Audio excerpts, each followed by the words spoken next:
ala n'onwe anyanwụ ka ha nyefuru n'anya nnukwu. Ala obe ndị odogwu ndị anaghị akụja ma ncha. Anyị ga-echekwa ndụ ma ọ bụ anyị nwụsịa, na-egbochikwa mkpụrụ obi anyị n'aka ndị iro. Ọnwụ bụrụ ụgwọ maka ihe anyị fụrụ n'anya,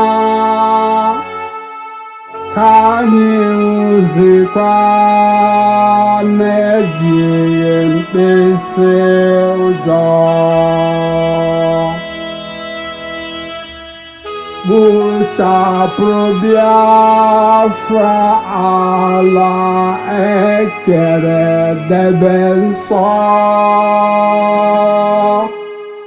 Ewu ala nna onye nwe nkwa nke a bụkwa gị.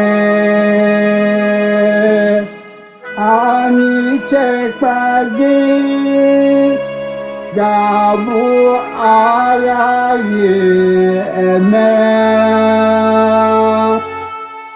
Mkpafuru gị ọbara anyị bụ nnara otito.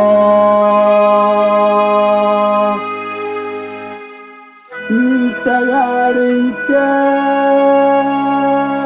na-agba onye tọpụrụ agbume ga-abụ ọgọdala anyị nke nnwere onwe.